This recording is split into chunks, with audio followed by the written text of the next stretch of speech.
Good morning my dear kids. Welcome to my kids garden.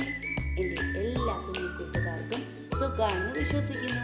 നമുക്കിന്ന് പുതിയൊരു ക്ലാസ്സിലോട്ട് പോയാലോ? കഴിഞ്ഞ ക്ലാസ്സിൽ നമ്മൾ ഡബിൾ ഇ വെച്ചിട്ടുള്ള വാക്കുകൾ കണ്ടിരുന്നു. ഓക്കെ, അത് നിങ്ങൾക്ക് എന്താണെന്ന് പിടികിട്ടിയോ? എങ്ങനെയാണ് ഈ ഡബിൾ ഇ വെച്ച് പ്രൊനൗൺസ് ചെയ്യുന്നത്, എന്തുകൊണ്ടാണ് അങ്ങനെ വരുന്നതെന്ന്? ഇല്ലല്ലോ. അപ്പം ഈ ഡബിൾ ഇയുടെ തന്നെ സെയിം ആ പ്രൊനൗൺസിയേഷൻ തന്നെ വരുന്ന ഒരു വാക്കും കൂടി, 2 ലെറ്റർ കൂടി ഉണ്ട്. അപ്പം നമുക്ക് അത് തമ്മിലുള്ള ഡിഫറൻസ് നോക്കിയാലോ? കാരണം ഇനി നിങ്ങൾ അങ്ങോട്ട് പഠിക്കുമ്പോഴത്തേക്കും ഒരുപാട് വായിക്കാൻ തുടങ്ങുമ്പോൾ എന്തോ ചെയ്യും, നിങ്ങൾ കാണും. അപ്പം നിങ്ങൾ വിചാരിക്കും ഇതും ഇയോ എന്ന് നിങ്ങൾ വിചാരിക്കും. നമുക്ക് അതിന് തമ്മിലുള്ള ഡിഫറൻസ് ഒന്ന് നോക്കാം. ഞാൻ പറഞ്ഞത് ഏതൊക്കെ വാക്കുകളാണെന്ന് നിങ്ങൾക്കറിയാവോ? ഏതൊക്കെ ലെറ്ററാണ് നിങ്ങൾ കണ്ടിട്ടില്ലേ? ഇ എന്ന് പറയുന്ന 2 ലെറ്റർ ചേർന്നിട്ടുള്ളത് അല്ലേ? പിന്നെ വേറൊരെണ്ണം കൂടെ ഉണ്ട് അതുപോലെ, എ. ഇതിനും സെയിം പ്രൊനൗൺസിയേഷൻ ആണ് പറയുന്നത്. മനസ്സിലായോ? എന്താണ് ഞാൻ പറഞ്ഞേ? ഇതിനെ നമ്മൾ എങ്ങനെ പ്രൊനൗൺസ് ചെയ്യുന്നേ? ഇ.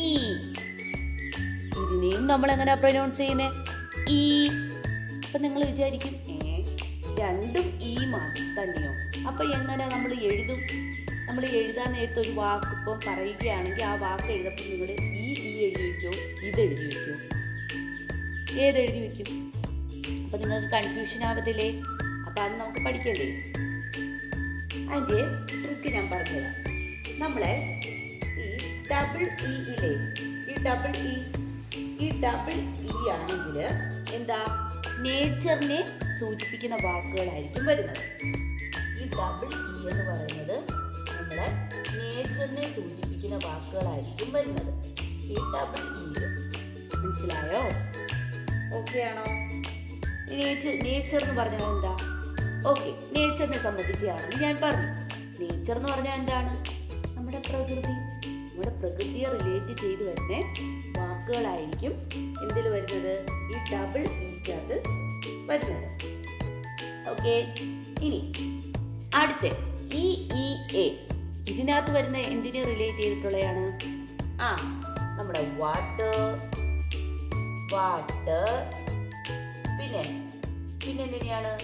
ഫുഡ്. എന്താണ്? വാട്ടറിനെയും ഫുഡിനെയും റിലേറ്റ് ചെയ്ത് വരുന്ന വാക്കുകളായിരിക്കും ഈ എ എന്ന് പറയുന്ന വാക്കുകൾ, അക്ഷരം, ലെറ്റർ കൊണ്ട് വരുന്നത്. ക്ലിയർ ആയോ? വാട്ടർ അറിയാലോ നിങ്ങൾക്ക്, വെള്ളം. ഫുഡ് അറിയാലോ, ആഹാരം. അങ്ങനത്തെ ഉള്ള സന്ദർഭങ്ങളിൽ വരുന്ന കുറച്ച് വാക്കുകളായിരിക്കും അതിനകത്ത് വരുന്നത്. ക്ലിയർ ആയോ? അപ്പം എന്താണ്? ഡബിൾ ഇ എന്ന് പറയുന്നത് നേച്ചറിനെ റിലേറ്റ് ചെയ്തിട്ടുള്ള വാക്കുകളും, ഇ എന്ന് പറയുന്നത് വാട്ടറും ഫുഡും. നമുക്കിനി നിങ്ങൾക്ക് ഇങ്ങനെ പറഞ്ഞാൽ നിങ്ങൾക്ക് മനസ്സിലാവില്ല. നമുക്ക് കുറച്ച് എക്സാമ്പിൾസ് നോക്കിയാലോ? നോക്കിക്കേ, ഞാൻ കുറച്ച് വാക്കുകൾ എഴുതിയിട്ടുണ്ട്, ശ്രദ്ധിക്കണേ. ട്രീ,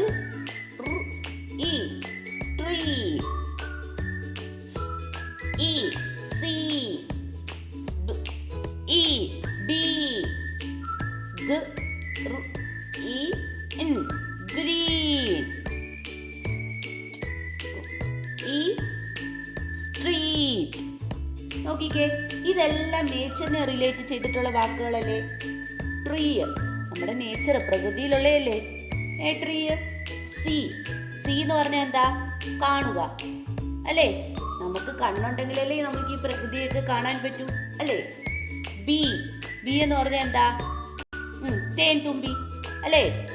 പിന്നെ തേനീച്ച. പിന്നെ ഗ്രീൻ എന്ന് പറഞ്ഞാൽ എന്താ? പച്ചക്കളർ. നമ്മളെ പ്രകൃതി എന്താ? പച്ചപ്പ് കണക്കല്ലേ ഇരിക്കുന്നത്. പിന്നെ സ്ട്രീറ്റ് എന്ന് പറഞ്ഞാൽ എന്താ? നമ്മൾ എന്താ, ഈ ടൗണും നമ്മുടെ സിറ്റിയിലും വില്ലേജിലും എല്ലാ ആളുകൾ താമസിക്കില്ലേ, അതുപോലെ സ്ട്രീറ്റുകളും ഉണ്ട്. മനസ്സിലായോ? ഓക്കെ, അതാണ് നേച്ചറിലുള്ള കാര്യങ്ങൾ. അപ്പം നേച്ചറിലുള്ള എന്ത് കാര്യങ്ങളാണെങ്കിലും അതെല്ലാം ഈ ഡബിൾ ഇയിൽ സ്റ്റാർട്ട് ചെയ്യുന്നതായിരിക്കും.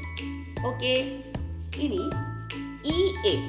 ഈ എക്കകത്ത് സ്റ്റാർട്ട് ചെയ്യുന്ന വാക്കുകൾ നോക്കിയാലോ? എന്തൊക്കെയാണ്? വാട്ടറും ഫുഡും. ഈറ്റ്, കണ്ടോ? ഈറ്റ്, see, meet, pee, എന്താ? ഈറ്റ് എന്ന് പറഞ്ഞാൽ എന്താ? കഴിക്കുക. സീ എന്ന് പറഞ്ഞാൽ എന്താ? കടല്. മീറ്റ് എന്ന് പറഞ്ഞാൽ എന്താ? മാംസാഹാരങ്ങള്. പി എന്ന് പറഞ്ഞാൽ എന്താ? പയർ. ക്രീം അറിയാലോ നിങ്ങൾക്കൊക്കെ ഭയങ്കര ഫേവറേറ്റ് അല്ലേ? ക്രീം ബന്നും ക്രീമിന്റെ ചോക്ലേറ്റ്സും ഒക്കെ.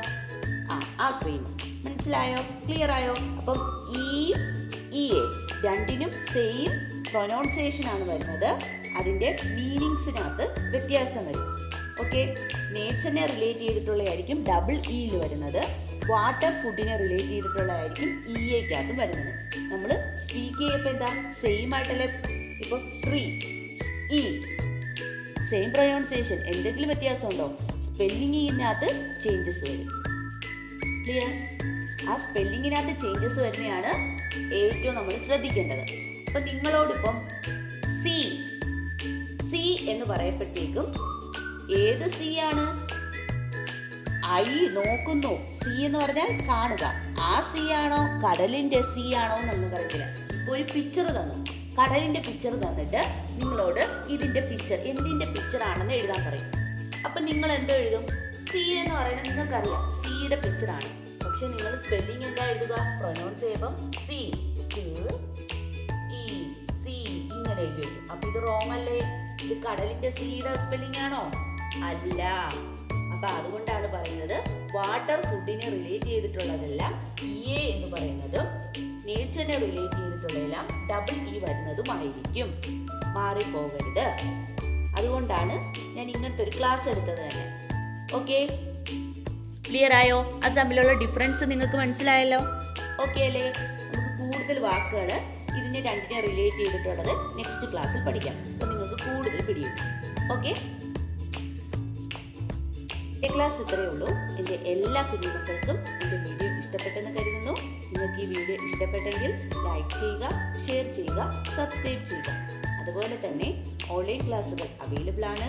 താല്പര്യമുള്ളവർക്ക് നമ്മളെ കോൺടാക്ട് ചെയ്യാവുന്നതാണ്. ഡിസ്ക്രിപ്ഷനിൽ കോൺടാക്ട് നമ്പറും മെയിൽ ഐഡിയും കൊടുത്തിട്ടുണ്ട്. Okay, bye, thank U.